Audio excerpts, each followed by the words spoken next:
it suggests all kinds of things. It suggests that we care about reaching the end, a peak. It suggests that we care about the fight, about the challenge. It suggests that there's all kinds of other things that motivate us to work or behave in all kinds of ways. And for me personally, I started thinking about this after a student came to visit me. This was a student that was one of my students a few years earlier, and he came one day back to campus, and he told me the following story. He said that for more than 2 weeks, he was working on a PowerPoint presentation.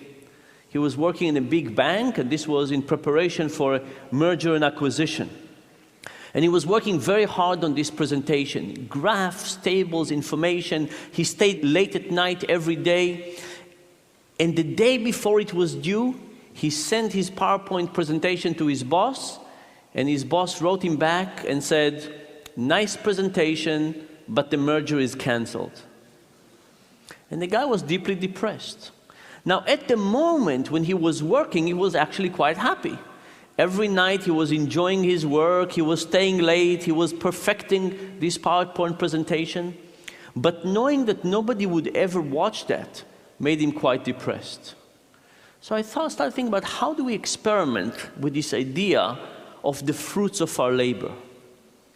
And to start with, we created a little experiment in which we gave people Legos, and we asked them to build Legos. And for some people, we gave them a Lego and we said, "Hey, would you like to build this Bionicle for $3? We'll pay you $3 for it." And people said yes, and they built this Lego. And when they finished, we took it, we put it under the table, and we said, "Would you like to build another one? This time for $270. If they said yes, we gave them another one, and when they finished, we asked them, "Do you want to build another one for $240, $210, and so on, until at some point people said, "No more. It's not worth it for me." This was what we called the meaningful condition. People build one Bionicle after another.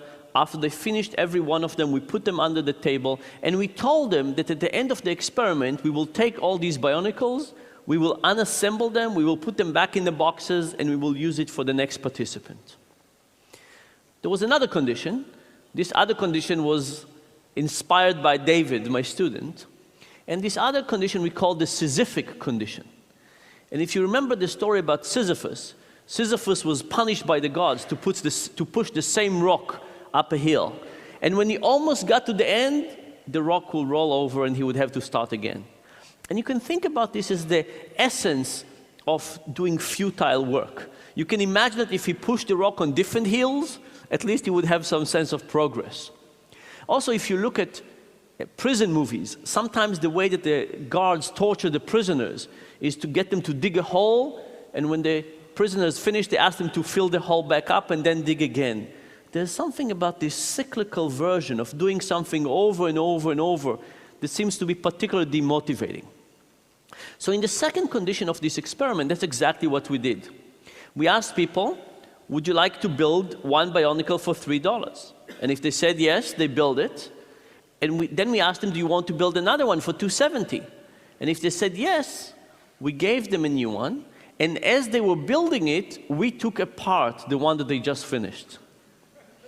And when they finished that, we said, "Would you like to build another one? This time for 30 cents less." And if they said yes, we gave them the one that they built and we broke. So this was an endless cycle of them building and we destroying in front of their eyes. Now, what happens when you compare these two conditions? The first thing that happened was that people built many more Bionicles. They built 11 versus 7 in the meaningful condition versus the Sisyphus condition. And by the way, we should point out that this was not big meaning. People were not curing cancer or building bridges. People were building Bionicles for a few cents. And not only that, everybody knew that the Bionicles will be destroyed quite soon, right? So there was not a real opportunity for big meaning, but even the small meaning made a difference. Now, we had another version of this experiment. In this other version of the experiment, we didn't put people in this situation. We just described to them the situation, much I'm describing to you now, and we asked them to predict what the results would be. What happened? People predicted the right direction, but not the right magnitude.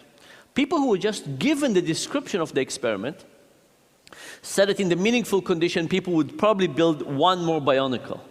So people understand that meaning is important, they just don't understand the magnitude of the importance, the extent to which it's important. There was one other piece of data we looked at. If you think about it, there are some people who love Legos and some people who don't. And you would speculate that the people who love Lego will build more Legos even for less money, because after all, they get more internal joy from it. And the people who love Legos less will build less Legos because the enjoyment that they derive from it is lower. And that's actually what we found in a meaningful condition. There was a very nice correlation between love of Lego and the amount of Legos people built. What happened in the Sisyphic condition? In that condition, the correlation was zero. There was no relationship between the love of Lego and how much people built, which suggests to me that with this manipulation of breaking things in front of people's eyes, we basically crushed any joy that they could get out of this activity. We basically eliminated that. Soon after I finished running this experiment, I went to talk to a big software company in Seattle. Can't tell you who they were, but they were a big company in Seattle. And this was a group within this software company that was put in a different building, and they asked them to innovate and create the next big product for this company. And a week before I showed up, the CEO of this big software company went to that group, 200 engineers, and canceled the project. And I stood there in front of 200 of the most depressed people I've ever talked to. And I described to them some of these Lego experiments, and they said they have felt like they have just been through this experiment. And I asked them, I said, how many of you now show to work later than you used to? And everybody raised their hand. I said, how many of you now go home earlier than you used to? And everybody raised their hand. I asked them, how many of you now add not so kosher thing to your expense reports? And they didn't really raise their hand, but they took me out to dinner and showed me what they could do with the expense reports. And then I asked them, I said, what could the CEO have done to make you not as depressed?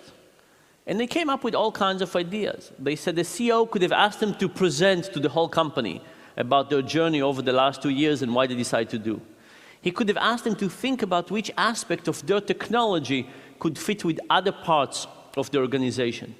He could have asked them to build some prototype, some next generation prototype, and see how they would work.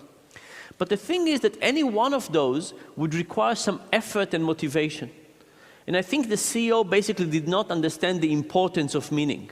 If the CEO, just like our participants, thought that the essence of meaning is unimportant, then he would care. And he would tell, well, the moment I directed you in this way, and now I'm starting directing you in this way, everything would be okay. But if you understood how important meaning is, then you would figure out that it's actually important to spend some time, energy, and effort in getting people to care more about what they're doing.